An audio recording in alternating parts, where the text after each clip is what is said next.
Hi, I'm Bill O'Reilly. Thanks for watching us tonight. As we continue our coverage of the Democratic National Convention, the theme this evening, Hillary Clinton's history of helping children and families. Now, that's not a child there.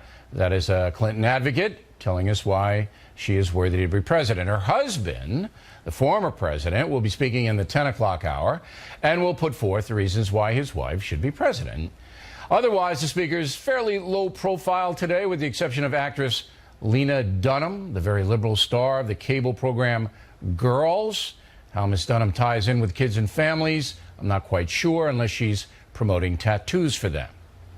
Anyway, let's not be catty. So onward to the talking points memo, countering Donald Trump.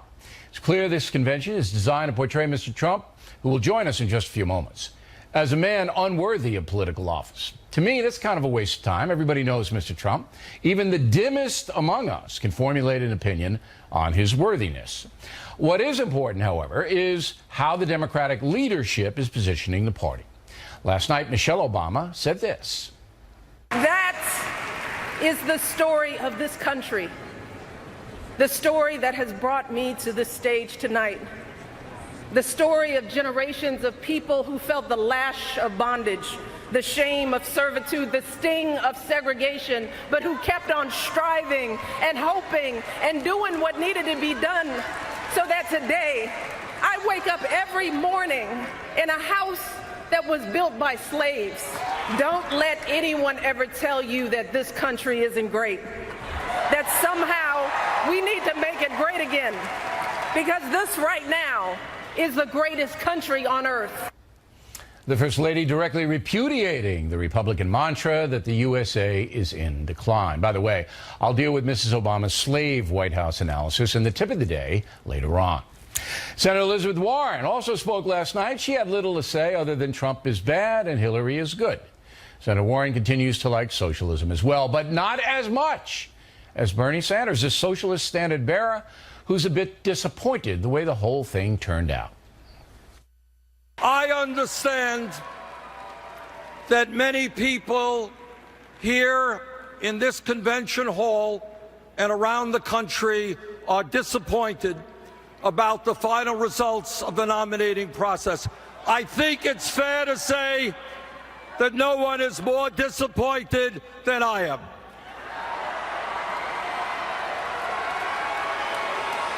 But to all of our supporters here and around the country, I hope you take enormous pride in the historical accomplishments we have achieved. Talking Points is not quite sure what historical accomplishments have been achieved. But it is kind of stunning that about 43% of Democratic primary voters want a socialist in the White House. Again, that's not an accomplishment. That is a mystery. To be sure, Bernie Sanders is not a phony. He's a feisty, honest guy. But he would absolutely take over the private economy if he were president, telling each and every American what they can earn, what they can keep. Anyway, Bernie Sanders, history for the moment. And Hillary Clinton has received her party's nomination for president. The first American woman in history to do so. Like her or not, that is an accomplishment. But whether she can effectively counter Donald Trump is all that matters right now. And that's the memo. Now for the top story. Just a few hours ago, I spoke with Mr. Trump, who was in Florida. So the Democratic convention so far has been to counter you and your themes. Number one is that President Obama saved the country from a depression, that he inherited such a bad economic condition in 2008 that the economy's not his fault, and he actually saved us from Armageddon. You buying any of that? No, because it was going to work out, Bill. It always works out. We always have bad periods, and that was a bad period, but we've had many of them, and frankly, it works out. And they could have done things a lot differently, and our recovery has been a very weak recovery. You look at the recovery, it's the weakest recovery in history. It's the weakest recovery on record. And you look at joblessness, and I'm not talking about the phony 5% number. I'm talking about the 21 or 22%. That is the real number, where people can't find jobs, they can't find work, where we're losing our jobs and our factories and everything else to other countries, including Mexico. So you know the real numbers. You see the real numbers. Yeah, I mean the numbers aren't good, but it's an interesting argument because it's speculative and nobody can see. You can't deny how bad it was with Lehman Brothers folding and all of that and a lot of panic. But on the other hand, 8 years is 8 years, and I tend to agree that the economy should be better than it is now.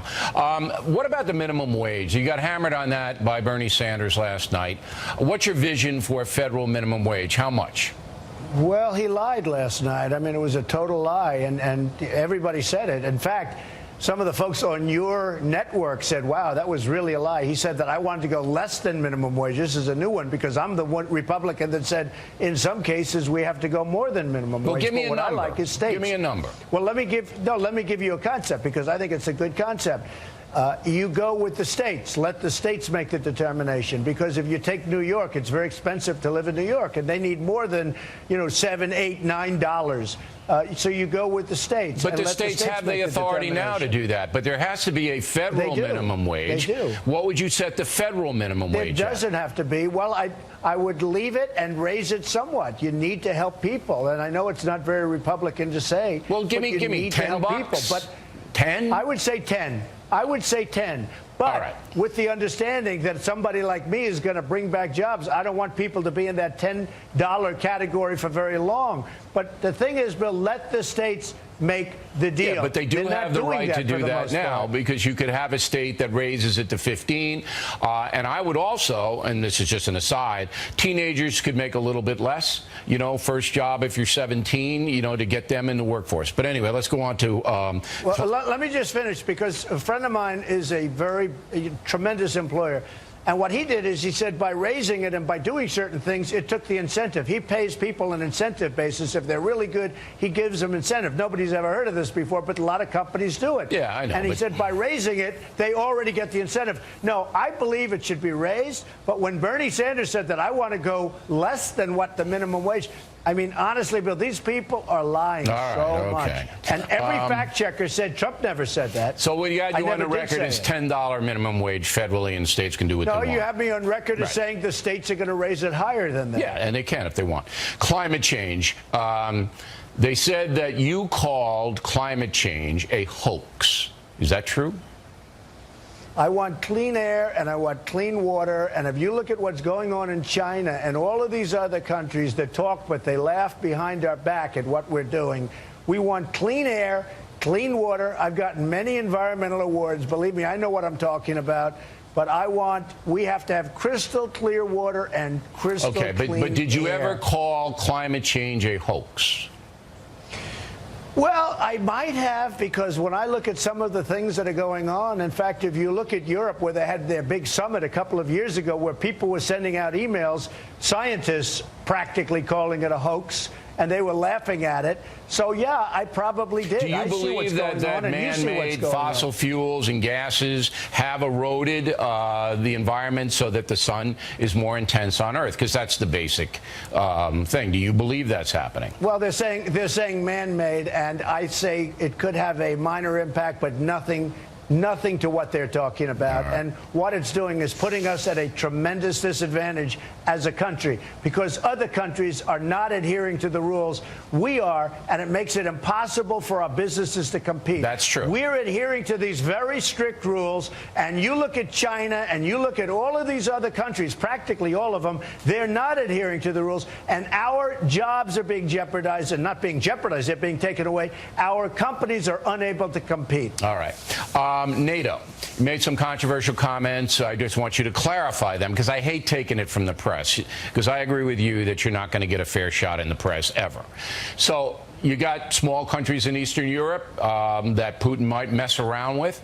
That would trigger a response from the United States, and you kind of seem to indicate that maybe you wouldn't respond.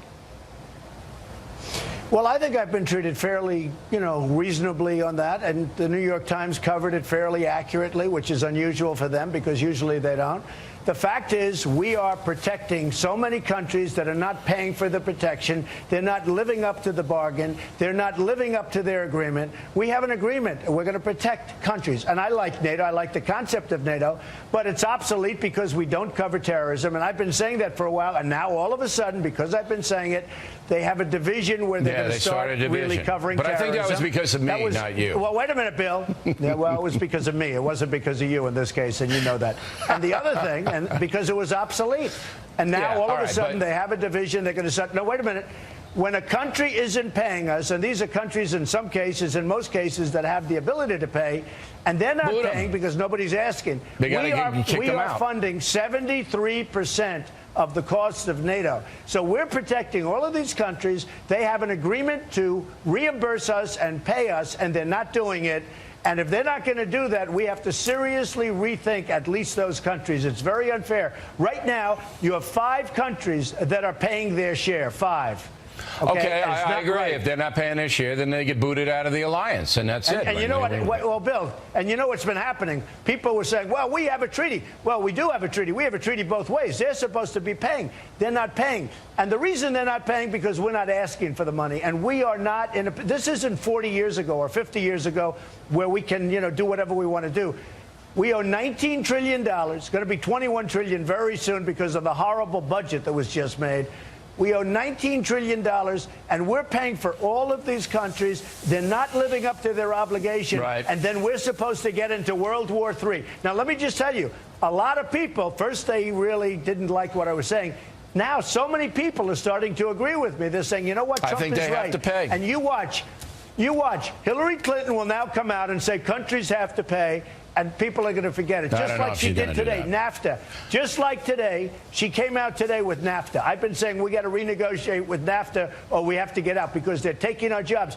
Today, for the first time out of all these years that she's worked on this, and her husband signed it, it's one of the worst things ever signed from an economic development standpoint. She came out today and said, well, we're going to have to start thinking about renegotiating our deals. I've been saying this for a long time. She just came out. And you know why?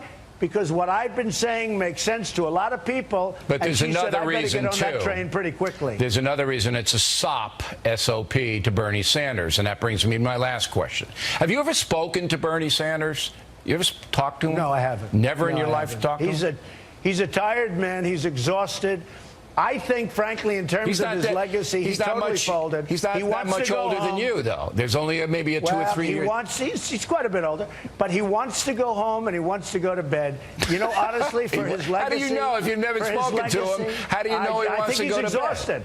Well, he's exhausted. You know what? For his legacy, he would have been better off playing it out. He's exhausted. He wants to go home and go to bed. But a lot of the Bernie Sanders people are going to come to me. You know why? Because I'm the best there is on trade. And I'm going to make new trade deals, and we're going to bring our jobs back to our country. All right. Well, we always appreciate you making time for us. You know how busy you are. We have your running mate, Mike Pence, on tomorrow, and that should be interesting. We'll get him to define his view of the world. All right, Mr. Trump, as always, thank you very much. Thank you very much. Thank you. Continuing now with our coverage of the Democratic Convention in Philadelphia. Joining us from that city, Kirsten Powers. It's a little slow there right now. Nothing much going on. Everybody waiting for Bill Clinton to talk in the 10 o'clock hour. Anything about Donald Trump's Q&A that caught your attention? Well, I mean, I have to say I'm getting a little tired of this thing that he's doing, calling everybody tired. And so now he's saying Bernie Sanders is exhausted and he's tired. There's nothing to suggest that that's true. And he's saying this about Hillary Clinton, that she needs a nap. And by all accounts, they have more energy than probably anybody that we know. So, this kind of weird childish disses, I just think are getting a little humorous, though, don't you think? That Bernie's a little tired and needs a nap? Is it a little humorous? I don't think it's humorous. I mean, this is like the low energy Jeb thing. I don't think he's doing it to be humorous. I think he's trying to cast them as being old and tired. Yeah. And that's not true. How old is Bernie? Do you know? I think Bernie was 74, 75. Yeah, I think he's about 74. And he's, like I said, he has as much energy as anybody that I can think of. Yeah. No, Bernie has a lot of energy, that's for sure. You know what was interesting to me yesterday and mostly today as well, although we haven't tallied it all up, no mention of ISIS, terrorism, even though there's a terror story in the news today. None. Yeah. Platform doesn't really deal with it. Nothing. It's like it doesn't exist, worldwide terrorism. What's that all about?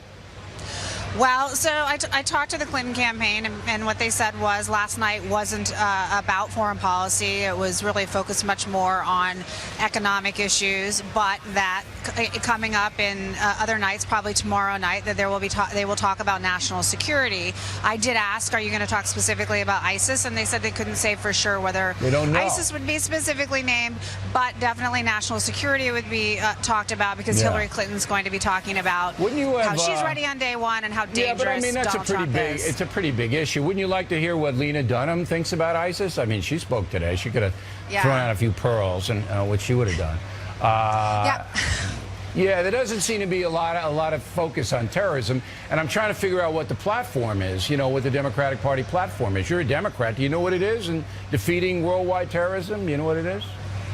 Well, Hillary Clinton gave a speech yesterday and about her plans for combating ISIS, and essentially what she has said is not that different than one of the things Donald Trump has said, which is she's going to focus on intelligence gathering and trying to expand intelligence gathering.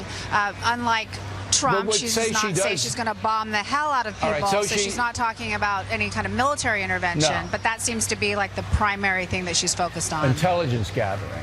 Well, what do you do with the intelligence if you don't have the will to use ground troops? So what good does it do? Well, I'm not convinced that Hillary Clinton doesn't have the will to use ground troops. Can you point to anything that's indicated she might? Having followed her for the last 20 years, I have a pretty good sense that she likes military interventions like the Iraq War and like the Libya intervention. So she isn't somebody who's really hesitant, in my experience, unfortunately, to use troops. I'm sorry? You think she's going to be tougher than President Obama? Well, I mean, tougher is a value judgment, and it would suggest that it would somehow be better. More aggressive. More likely to use the military. I think that he's actually been pretty aggressive. We disagree about this a lot in terms of using the drone warfare and expanding that war. But yes, my sense is if she thought there was public support, I think she's a pretty hawkish person, and I think it's one of my concerns about her, frankly. It'll be interesting to see in her speech if she gets specific, but I doubt if she will. You know, the Democrats really don't have a heart for the fight at this point. That might change, but right now they don't have the heart for it, in my opinion. Most Americans don't want to use Kirsten, I gotta go. Troops. I gotta go because I have to take a nap. And now I say that about you all the time. You're very tired, Bill. And I'm old, and I need exhausted. a nap desperately. But I can't take a nap before I talk with Karl Rove, another old guy who's also in the city of brotherly love. So you got your little board there, don't you? Just show us. I know you have your little board there. I do. Okay. You want to see that board. You need that board. There it is. You want to see that board. So the board is basically, and don't bore us with the board, that's a little pun, spelled differently. The board basically says that Trump did get a bounce from the convention last week, right? He did get a bounce. But it's all over the place. Right. Let's be careful. We jumped on the CNN number, which shows him rising 6 and Hillary dropping 4 for a shift of 10 points. But at the same time, we had a CBS poll that shows him up 4, her up 3 for a shift of 1 point. I think the best way to look at it is the Real Clear Politics average, which shows that he has grown 5 points since the beginning of the Republican convention. She's grown 1.1. That gave him about a 4% bounce. That's slightly below what the average Republican has received since 1964, but above the bounce that Mitt Romney got 4 years ago. In fact, he got no bounce coming out of the convention. Okay. Now, historically, do the Democrats do well coming out of their convention? Yeah, look, since 1964, the Democrats have had an average bounce of about 5.9%. Call it 6, and the Republicans have had a bounce of about 4.9 or 5 points. So they've historically had a bigger bounce coming out of their convention.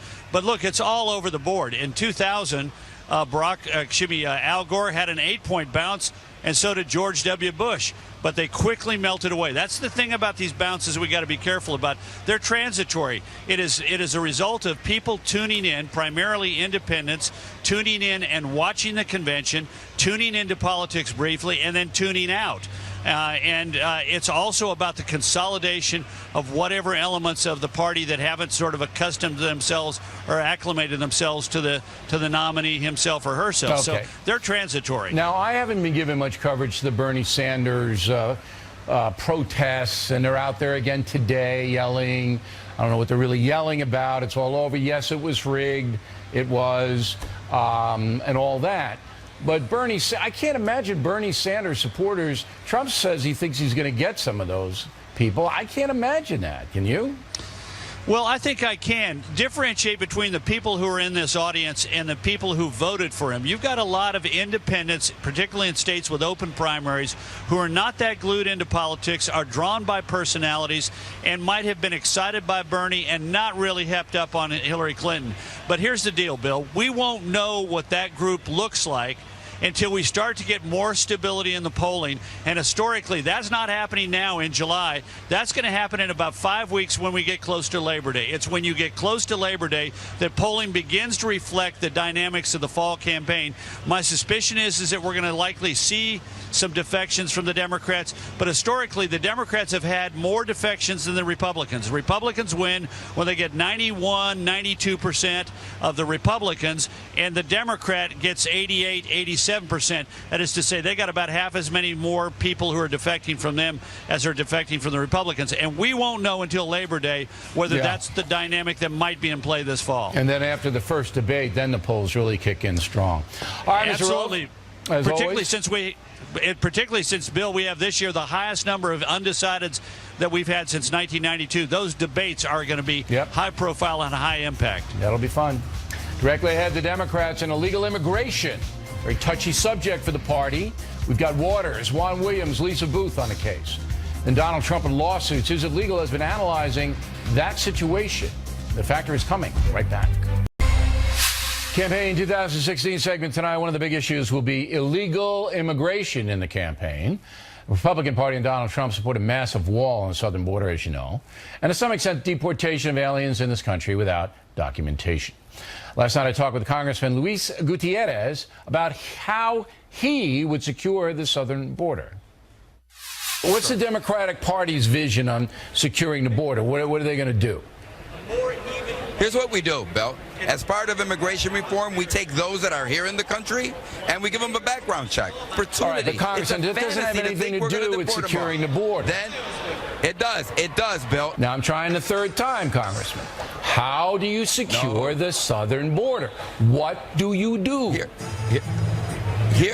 Here's what you do. You make sure that in our agricultural industry, and Bill, I've traveled to Florida, I've traveled to Georgia, I've traveled to California. You and I both know that there are millions of undocumented workers that work hard, sweat, toil every day to put the food we eat on our table. But today, you're not answering the question. I'm going to ask it the fourth time. I am.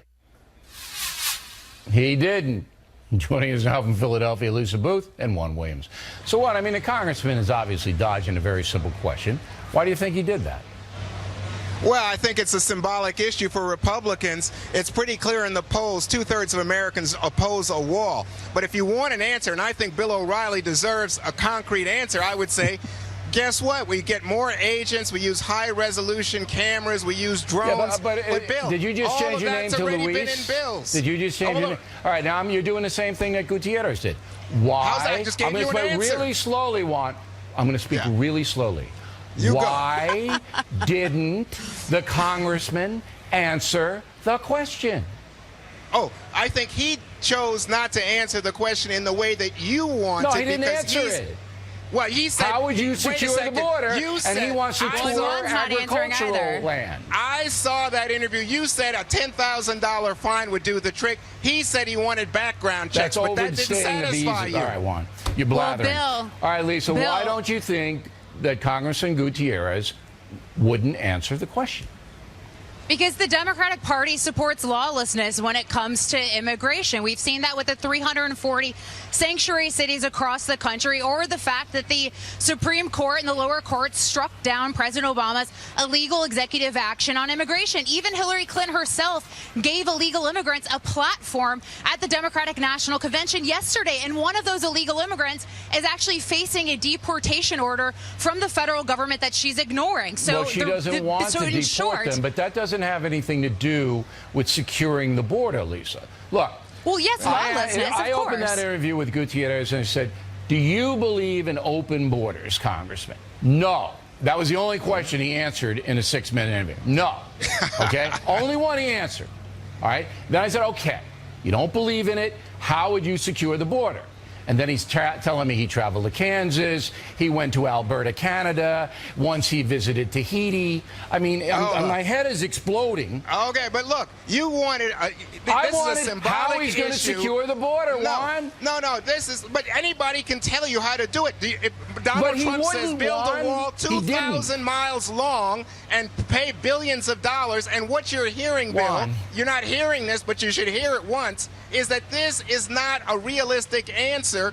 Even more drones, all that we've said about more agents, Obama has doubled the budget. That's not what Republicans want to hear. They think that illegal immigration is the blame for the problem. See if you agree with me, Lisa. The real reason Congressman Gutierrez didn't answer the simple question of how would you secure the border is because he wants a border that's open. He wants it. And so does most of the Democratic Party. They don't want any inhibitions on people coming in here. They want a Europe where anybody... that's what they want. Go ahead, Lisa. You're absolutely right. He doesn't want to secure the border. Democrats don't want to secure the border. They don't have the stomach or care about the issue. And that's a big problem because we should be looking at what is happening in Europe with their immigration problems. And we should be taking notes because the reality is that terrorists have been apprehended at the southern border. That is fact. You also just look at the criminal. That is fact. You also look at the criminal justice system. 1 in 4 inmates are illegal immigrants. This is a problem that we face as a country, but the Democratic Party, including Juan himself, do not care about the issue, and they don't want to address the issue because they support lawlessness. I don't think you're going to see anything in the platform, the Democratic platform, and I don't think Hillary Clinton's going to say a word about how she would secure the border. It's the same thing with the ISIS thing. They're not going to say how they would do it. They're going to say, we don't like ISIS, and we're going to get them, but they're not going to say how. Oh, yeah. Do you say that to Trump? Does Trump tell you how he's going to take on ISIS? He's going to take their oil, and then he's going to take their socks. Yeah. He's going to take their socks so that they can't walk in the desert. It's going to be too hot on their feet. There we go. That's very effective. But you and Lisa now bring in terrorism. You are far away from the idea that we should find a solution to that is illegal according to government documents that terrorists have been apprehended Lisa, at the southern border. That is not. You guys can continue. You guys can continue yelling at each other, but I have to go. All right. But again, I'll tell you, I don't think there's going to be any border security or any ISIS in the Democratic platform. I hope I'm wrong. Now let's go to Waters. We asked him to sample opinion from some Democratic folks in Philly about the illegal alien problem. I love your hat. Thank you. My hat loves you. I can feel the love. It's mutual. You'll take it and like it. Do you support open borders? I believe in a borderless planet. I also believe in a commerce-free planet. It's all really a bunch of BS. Whoa, little fella, you're not speaking my language. I believe that people should come here and we should accept them with open arms. Our farmers wouldn't be able to survive without them. You're talking about some dangerous people coming through the border? That's going to happen, and they're coming through anyways. But more so, good people are going to come through the borders. Educated people. People who want a better life for themselves. My parents came here. We overstayed our visa, and Ronald Reagan allowed us to be citizens. I just helped a couple people that just immigrated from Canada. What makes them not illegal immigrants? What about your girl in Canada? How do you have a country if you don't have a border? Very good. I'm glad you thought it over. Do you think a wall on the southern border would work? No. Why not? I think a wall around Trump Tower would work just great. Mexico's going to pay for the wall. What would you do to secure the southern border? Nothing. Borders are the problem. You are a regular riot. We are a land of immigrants, open and welcoming to everybody. That's how you grow a diversified economy. We need to have adequate security. You have to pass immigration reform so you don't have border security overwhelmed with chasing people 300 miles inland and breaking up families. But you have a good day, man. We're on a schedule. Thank you. Okay. Illegal immigration is not a hot topic for me. This is, you want to ask me about Bernie policies, I'm all about that. The things that are important to Republicans are not important to me. Do you know who Kate Steinle was?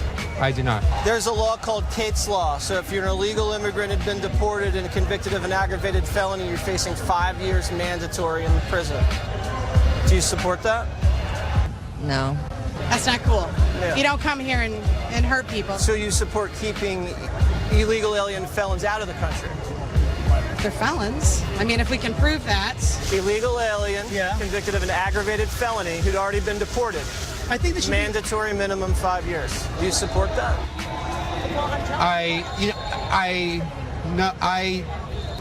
would not mind supporting something to that effect. Yay! I wouldn't. Many people say O'Reilly is a genius on Fox News.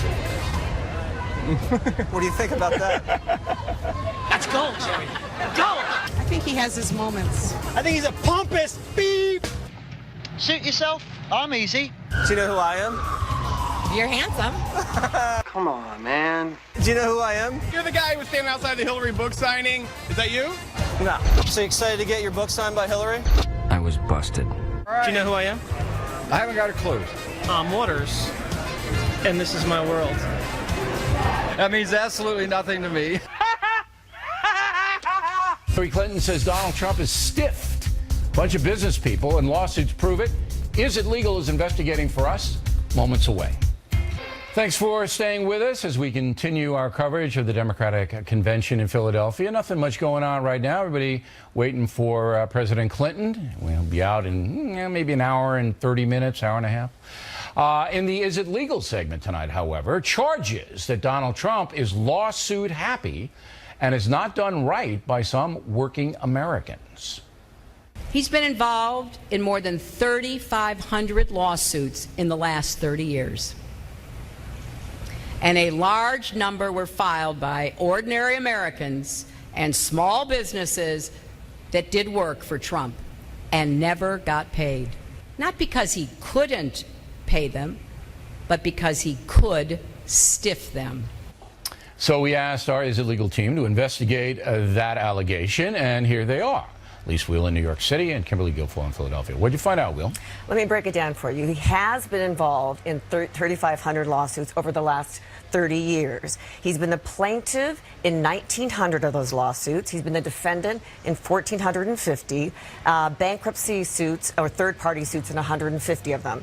He's been victorious in 451. These are clear resolution suits. Right. A lot of times, you know, they'll settle or you can't resolve them. He's been victorious in 451, and he's lost 38. So 451 to 38. He's ahead.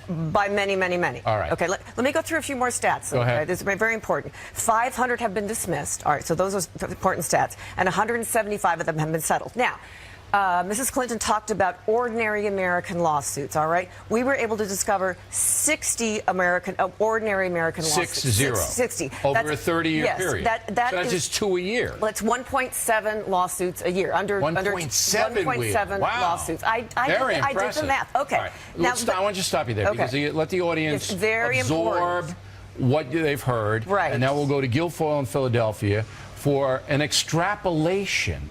Whoa, how about that, huh? Of what what Wheel just gave us. So what does this tell you? Well, this boils down to Donald Trump isn't afraid to use the American court system, yes, to advance his interests, but also to defend himself, which is his right to do so. And the majority of the cases have been coming from casinos, which you oftentimes have to use the court system in order to enforce a judgment when someone owes you money. So from our examination, it's pretty thorough. The majority of the 3,500 lawsuits come from 1,700 are casinos. 1,700? So that's more than 50%. Casinos. That's for Personal people injury who lost dispute, money 700. and didn't pay their debt. Correct. So it and seems then to me, personal injury suits are slip and fall at casinos or Mar-a-Lago, etc. I'm going to get accused of being, biased or whatever, but it seems to me that the charges against Trump here are really not true. That he's some kind of guy who's stiffing everybody. Just look at the numbers. Is that true or not? That is absolutely true. So, looking at the numbers. What Secretary Clinton implied in her speech really isn't the case. Exactly. It is not the case. And we're not being biased here. I'm just looking at the stats. Okay. Bill, based on the facts, it is a false and misleading statement. That's the facts. When you look at the breakdown. We want to be very precise because you know how vicious these people are. These people are the Fox haters. So we have found out that of the 3,500 Guilfoyle, more than half were casino beefs from people who didn't pay or fell down on their head. Only 60 over 30 years, were workers who said Trump didn't pay me what I'm owed. Is that correct?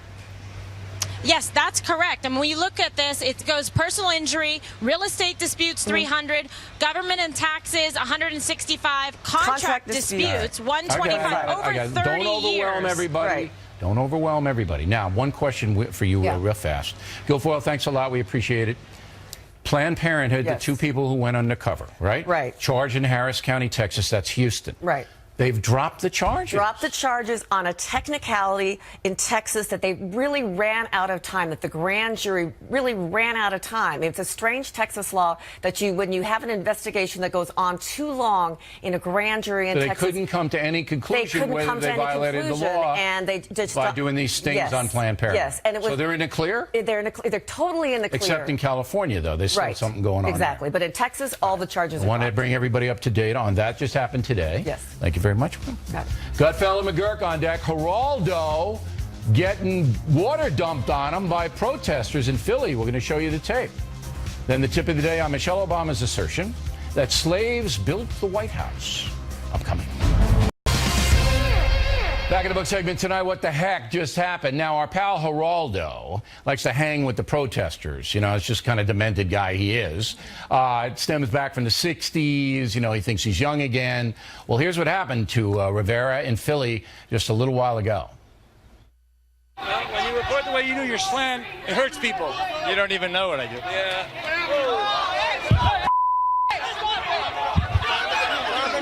Time to go. Time to go.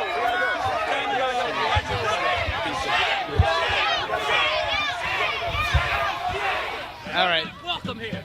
You are not welcome here. Well, yeah, that's not for you to say. You are not welcome here. That's not for you to say. Black Lives Matter. Is that a Black Lives Matter? Is that what he said at the end of that? That's what he said. All right. So we asked our resident geniuses to take a look at the tape. And Gutfeld, what do you think? Well, clearly Geraldo was all wet, not unlike that time after Al Capone's vault. But you know what? It's very, very hot out there, and perhaps that protester was doing Geraldo a favor. It's like 93 degrees. I would have been grateful to get a nice, cool splash of water all over my sweaty, sweaty body. You know, have you been out there, Gutfeld? Is it menacing out there with these people? Well, as you know, I'm not a man of the people. I'm a man of isolation. I spend a lot of time in my hotel room crying and reading poetry. So, no, I stay away from everybody. All right, so you don't know. When I was in Cleveland, there were protesters, but the police had them much more under control than the Philadelphia police have. And water's got hassled a little bit as well. It's a dangerous situation. You got to be careful. It's unlikely that it was a Sanders supporter, because to give away free stuff like his water is it's just not. Well, the guy said Black Lives Matter at the end, so I mean, I think we know. Well, I can't. I don't. That was. Just hope Geraldo's okay. That was a clue. All right. Now, originally, before this happened, we asked Gutfeld and McGurk to come up with a couple of really insane moments at both conventions. And what did you come up with? Well, the first one is at the Republican National Convention last week. Ted Cruz, the night he gave the speech, that morning or that afternoon, he was giving a speech to some supporters, and while he was giving the speech, he mentioned Donald Trump, and Trump's plane came by while he was speaking, and it was this incredible stagecraft. And it sort of. You think God did that? Yes, I think the deity. I think the deity is on Trump's side, but he's lucky in retrospect he didn't get strafed, and it foreshadowed what happened to him later when he was received like Bill Clinton at a Democratic rally, but exited like Bill Cosby at a feminist rally. Now, what did you pick up for crazy stuff at the conventions, Gutfeld? Last night, when Eva Longoria said, "We didn't cross the border crossed us." Imagine if somebody breaks into your house and says, "I didn't break into your house. The house broke into me." Or somebody steals your lunch from the workplace kitchen refrigerator. "Oh, I didn't steal your lunch. The lunch stole me." She just helped elect Donald Trump because she just said that our borders are illegitimate. Well, I think there's a beef that goes back to the Mexican War. And Zachary Taylor, as we all know, good friend of mine, marched into a part of eastern Mexico and defeated the Mexican army, and then we took what we wanted. I mean, it was simple as that. So some people have never forgiven that, McGurk. The way of the world. That never happens around the world. That's the way it is. Yeah, I mean, I haven't forgiven that, and there are parts of Southern California I would like to get back to Mexico. Not going to mention any towns in particular.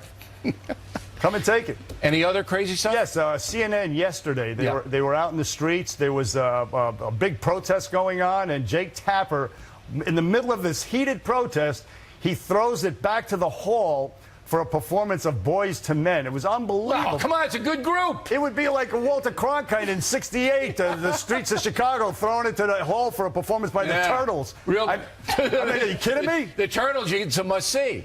Real quick, you got anything else for us, Gutfeld? When Michelle Obama said, "Don't let anyone tell you this country isn't great," I would add, unless it was me 8 years ago. I knew well. I wasn't going to bring that up, but the boys did. Gentlemen, thank you. And now, the factor tip of the day, slaves building the White House. What's the truth? But first, great news about Legends and Lies of Patriots, the highest rated show once again last weekend of all cable news. And it's amazing because of all the politics. But we trounced everybody. This coming Sunday, George Washington as president. We'll show you a clip of that tomorrow. And please don't forget the book, Legends and Lies of Patriots, which is a compliment to the TV program. Lots of great detail, fun to read, great pictures. Kids like it. Remains one of the hottest selling books in the USA. Now the mail. Joy Brown, Atlanta. I'm extremely offended by Krauthammer's comments implying that only white men are supporting Trump. I'm an educated female who does. Mr. O'Reilly, please discuss your courageous commentary with someone other than Charles. Why, Joy? Robust debate makes the factor stand out. Let the best argument win. Bob Ballard, Columbia, Tennessee. Mr. Trump not giving specifics about his stated goals is fine. We want to believe him. But not everybody is that bullish on Trump, Bob. In order to win over those undecided folks he needs, he might have to add more details. Patty Nitz, Bedford, Massachusetts. O'Reilly, why did the factor skip over the young disabled woman who gave a speech? It's a shame your listeners missed it. We're analyzing the events of the day, Patty, as I stated last night. C-SPAN covers all the speeches. Thomas Archibald, Artesia, New Mexico. Congressman Gutierrez is in Exhibit A, why President Reagan said that the Immigration Act he signed was the biggest mistake of his presidency. We can find no such statement from Ronald Reagan, Tom. If you have it, please send it to me. Having written the book Killing Reagan, I feel I know the president pretty well. I don't believe he repudiated that piece of legislation. Dr. Stuart Ramos, Mayaguez, Puerto Rico. Bill, I don't understand why you like Congressman Gutierrez. He opposes statehood for PR. Shame on you. Why shame on me, Doc? I don't evaluate folks on their politics unless they're dishonest. Gutierrez has been respectful to this program, and he's excellent to deal with. I have lots of friends who I don't agree with politically. All I ask is honesty and loyalty. Come on. Marco in Santa Clara, California. O'Reilly, very happy with BillO'Reilly.com premium membership and the tie I bought with the discount. When will the Killing Patton movie be made? We are in what they call pre-production, Mark. Ooh. Killing Reagan's done, however, and it will be shown on the National Geographic Channel October 23rd. You're going to like it. Leslie Wood, Dardenne Prairie, Missouri. O'Reilly, quit writing good books. I'm doing nothing but reading. Well, good for you, Leslie. It's better than committing felonies. 4 more Killing books coming. Killing the Rising Sun out on September 13th. You can pre-order it now on BillO'Reilly.com, and you get it first if you do that, or you get it free if you sign up for PM status. Finally tonight, factor tip of the day. As we mentioned, Talking Points memo, Michelle Obama referenced slaves building the White House and referring to the evolution of America in a positive way. It was a positive comment. The history behind her remark is fascinating. George Washington selected the site in 1791 and as president laid the cornerstone in 1792. Washington was then running the country out of Philadelphia. Slaves did participate in the construction of the White House. Records show about 400 payments made to slave masters between 795 and 1801. In addition, free blacks, whites, and immigrants also worked on the massive building. There were no illegal immigrants at that time. If you could make it here, you could stay here. In 1800, President John Adams took up residence in what was then called the Executive Mansion. It was only later on they named it the White House. But Adams was in there with Abigail, and they were still hammering nails. The construction was still going on. Slaves that worked there were well fed and had decent lodgings provided by the government, which stopped hiring slave labor in 1802. However, the feds did not forbid subcontractors from using slave labor. So Michelle Obama is essentially correct in citing slaves as builders of the White House, but there were others working as well. Got it all? There will be a quiz. Just put the quiz, and I'll come to your mailbox. Factor tip of the day. I just can't get rid of that history teacher thing. You know what I'm talking about? And that is it for us tonight. Please check out the Fox News Factor website, different from BillO'Reilly.com. Also, we'd like you to spat off about the factor from anywhere in the world. O'Reilly at FoxNews.com. O'Reilly at FoxNews.com. Name and town if you wish to opine. Word of the day, do not be risible when writing to the factor. Again, thanks for watching us tonight. Tomorrow, Governor Mike Pence, first interview on the factor. We'll have him here. Live show, 8 o'clock. And I am Bill O'Reilly. Please always remember that the spin stops here. So we are definitely looking out for you.